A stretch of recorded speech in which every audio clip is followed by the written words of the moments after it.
me again, Jessica. Welcome back to GED on Language Arts. I'll be leading you through our very last chapter, Chapter 9. If at any time you feel like you need to pause the video, please feel free to do so. You can always return back to where you last left off in the video. This program was designed to follow along with the book. Therefore, if you're set to start on Chapter 9, let's go. I know you can do it.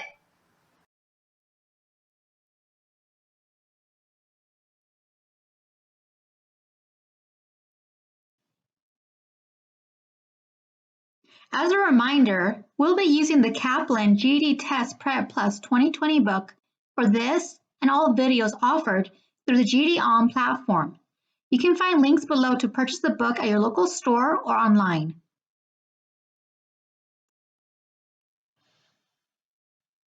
We'll be starting our 8th and last video by covering Unit 1, Reasoning Through Language Arts, Chapter 9, Using Writing Mechanics. Chapter 9 will be covering lessons 1 through 4, starting on page 198 of the Kaplan book. So let's go ahead and begin. Let's start with Lesson 1, Comma Use.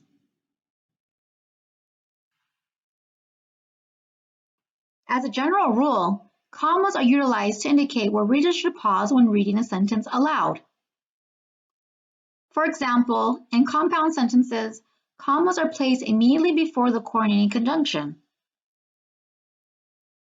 In introductory elements, a comma is typically placed after the introductory word, phrase, or clause.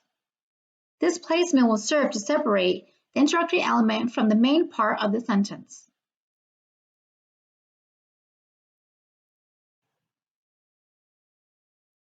Here are two examples of commas in compound sentences. The first example states, some people feel insecure about hosting a party, but others are relaxed and confident. As you can see, the comma is placed after the word party in front of the word but. The second example states, many hosts have years of practice and they have some organizational tips. Once again, the comma is placed after the word practice and in front of the word and.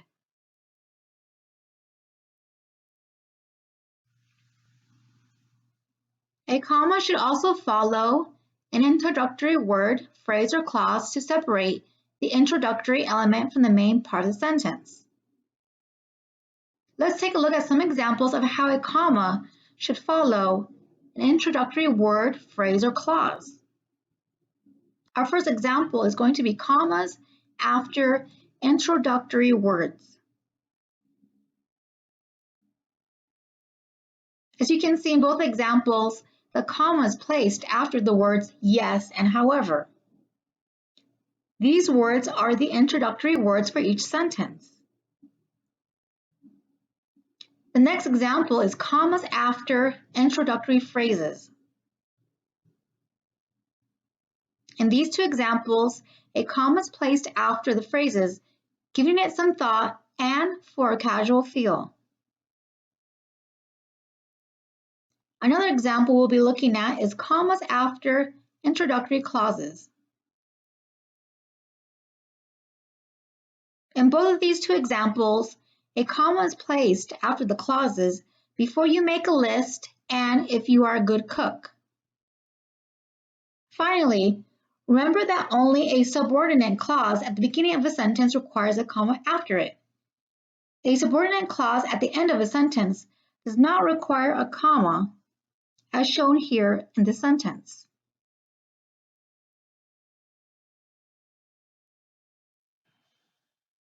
Now that we've covered commas in compound sentences, and commas after introductory elements, let's view our first practice.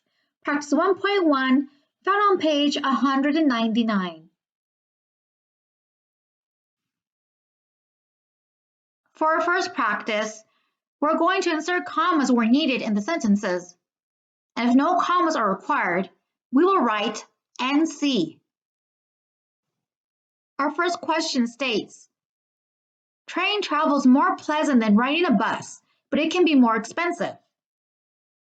Where would you insert commas in this sentence? The correct answer for question 1 would be that a comma would be placed after the word bus. Question 2 states, when you're on a train, you can stand up and stretch if you need to. Where would you insert commas in this sentence? The correct answer for question 2 would be the comma would be placed after the word train. Lastly, question 3 states, most trains have club cars where passengers can get snacks and sometimes even sit at tables.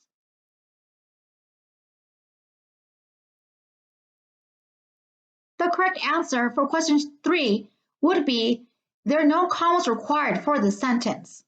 Therefore, you would write NC. You may now pause the video and complete questions 4 through 9. Click play when you're ready to continue.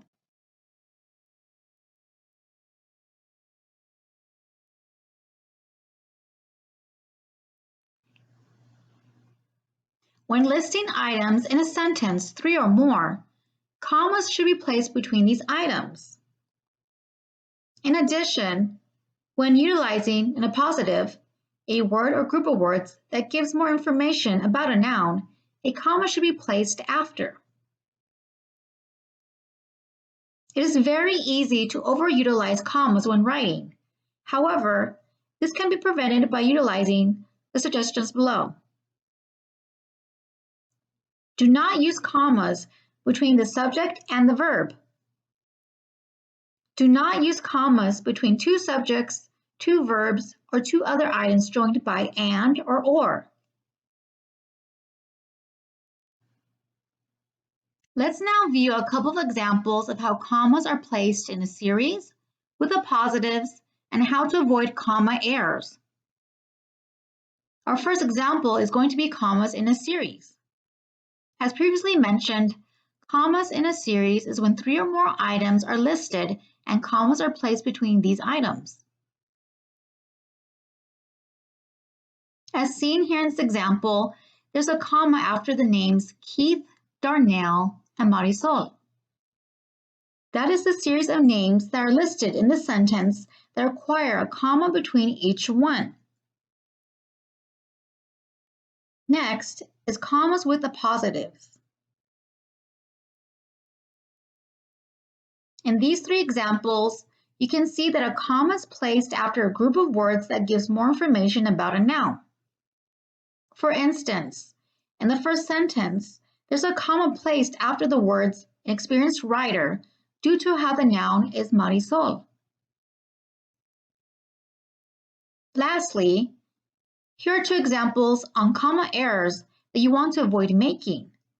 The first sentence, starting with Park College, is incorrect due to how the comma is between the subject and the verb.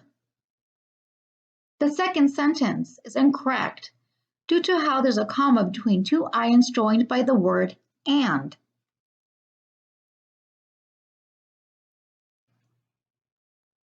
Now that we've gone over comma use, let's move along to practice 1.2 found on page 201.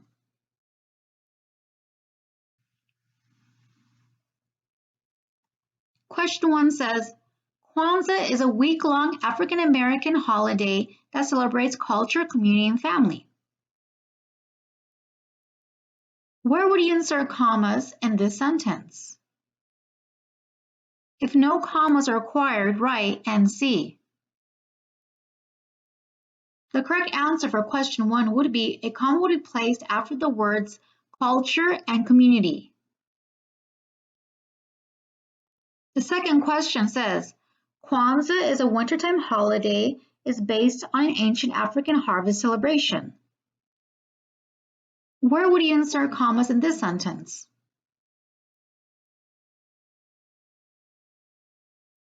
The correct answer would be a comma would be placed after the words Kwanzaa and holiday. Third question says, it was developed in modern times by scholar Maulana Karinga. Where would you insert commas in this sentence? If no commas are required, write NC. The correct answer for question 3 would actually be there are no commas required for the sentence. Therefore, you'd write NC. You may now pause the video and complete questions 4 through 9. Click play when you're ready to continue.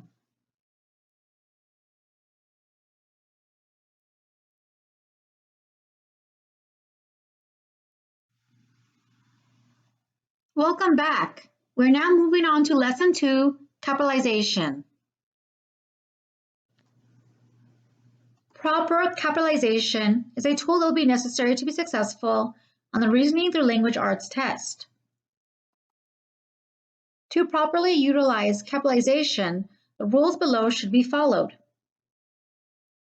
Capitalize proper nouns. Name of a specific person, place, thing, or idea. If a proper noun has 2 or more words, capitalize each word. Do not capitalize common nouns that do not refer to a specific person, place, or thing. Capitalize a title before a person's name. However, do not capitalize a title when it appears without the person's name unless it is used in direct address. Capitalize the names of holidays, days of the week, and months. Do not capitalize seasons.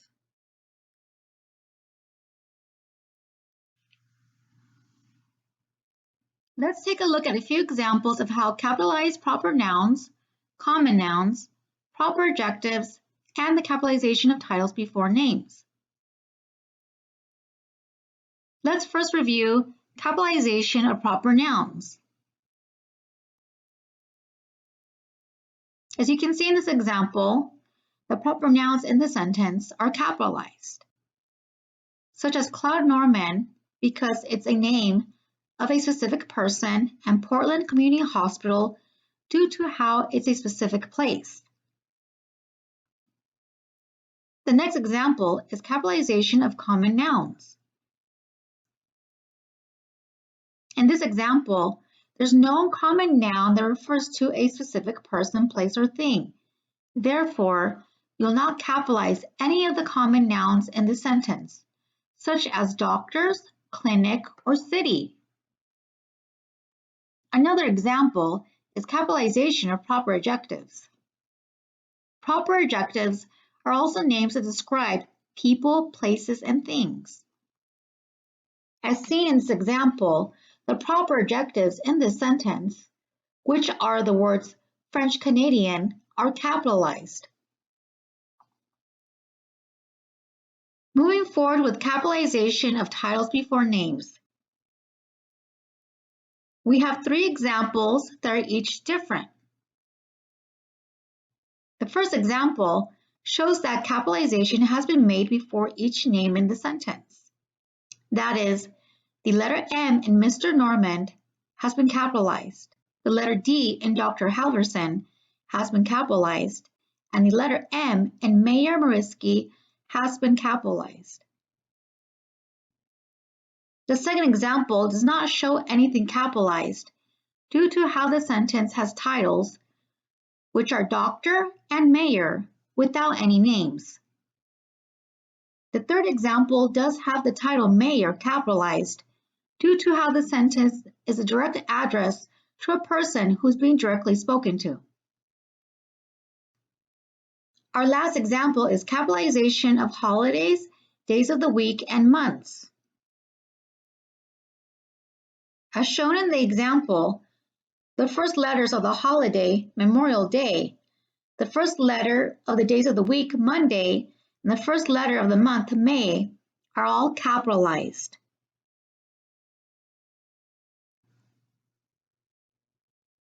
Now that we've finished learning about capitalization, let's go and proceed to practice 2, found on page 203. Our first question states, last spring I broke my arm in a car accident. How would you correct the capitalization errors in this sentence? The correct answer for question 1 would be, You should not capitalize the word spring in the sentence. The second question states, my internist, Dr. Claudia McNally, referred me to Waterside. How would you correct the capitalization error in this sentence? The correct answer for question 2 would be that you need to capitalize the word doctor in the sentence. Lastly, question 3 says, the center's director, Ilana Harris, assigned me a physical therapist named Ellie Royce. How would you correct the capitalization errors in this sentence? The correct answer for question 3 would be the word director should not be capitalized in this sentence. You may now pause the video and complete questions 4 through 9. Click play when you're ready to continue.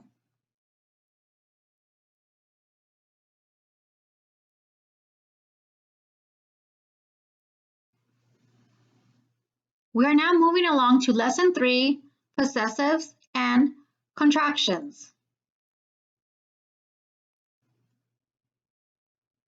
The most common spelling errors tend to involve possessives and contractions. A possessive symbolizes ownership, such as apostrophes should be used with possessive nouns, but not possessive pronouns. If a noun is singular, or if it's plural, but does not end in s, add an apostrophe plus an s to form the possessive. A singular possessive often sounds like a plural noun. Use an apostrophe only with the possessive. A contraction allows for two words to shorten by combining the second word with the first and leaving out one or more letters. An apostrophe will then take their place. At this time, let's review some examples of possessive pronouns, possessive nouns, singular possessive nouns, plural possessive nouns, singular possessive nouns that sound like a plural noun, and contraction. Let's first look at our example of possessive pronouns. As you can see in the example, none of the words his, hers, ours, yours, theirs, and its have an apostrophe. This is due to how possessive pronouns do not require apostrophes. For a second example, possessive nouns, you can see that we do have apostrophes for the words shown in this example. This is due to how a possessive noun shows ownership, so you need an apostrophe for friend's car, Martha's map, and the dog's leashes. Our third example, singular possessive, you'll see that we've added an apostrophe and the letter S at the end of each noun, such as cats, bosses, women's, to form a possessive. Fourth example, plural possessive. In this example, the nouns already end in the letter S, so we've added an apostrophe after the final S of each noun.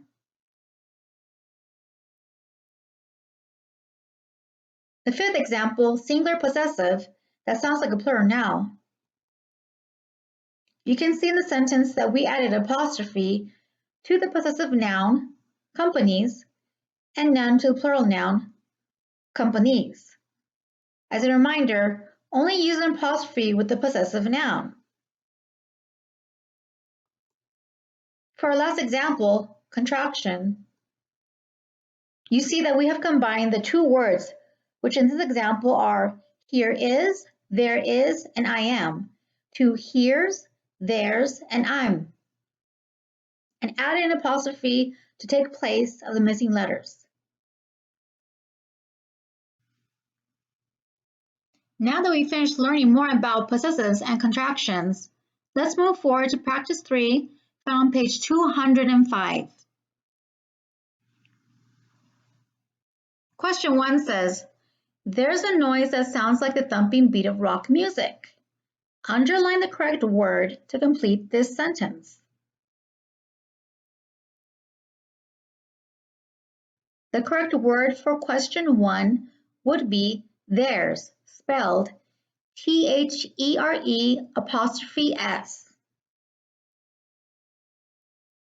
The second question says, I can't be sure who's responsible, but it's coming from your apartment.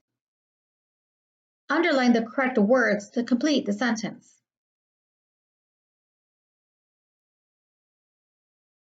The correct words for question 2 would be can't, spelled CAN'T, whose, spelled WHO'S, and its, spelled IT'S. The third question says, my roommates and I have discussed this, and we're running out of patience. Underline the correct word to complete this sentence. The correct word to complete this sentence would be were, spelled WE'Re. You may now pause the video and complete questions 4 through 8. Click play when you're ready to continue.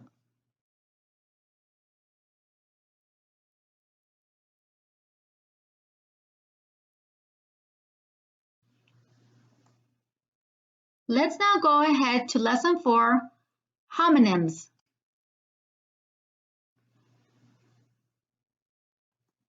Homonyms are words that sound similar but have different spellings and meanings. The following chart below lists some of the homonyms and other commonly confused words that people often misspell. For instance, the word accept means to receive willingly. And in a sentence, you would use the word as, I accept responsibility for my actions. You may now pause the video at this time to review the rest of the list. If you would like to see the whole list of homonyms and other commonly confused words, please go to page 206 of your book. Once you're ready to begin again, please click play. Now that we have reviewed homonyms, let's move on to practice 4, found on page 207.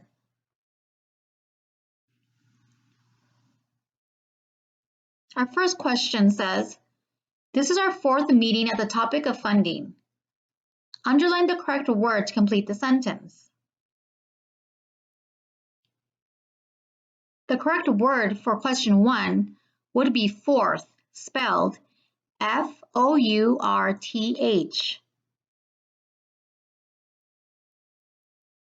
The second question says, we don't know any other sources of funding.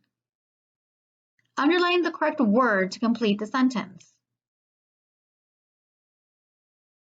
The correct word for question 2 would be know, spelled K-N-O-W. Our third question says, the director of the organization brought up this whole issue. Underline the correct word to complete the sentence. The correct word for question 3 would be whole, spelled W-H-O-L-E. You may now pause the video and complete questions 4 through 9. Click play when you're ready to continue.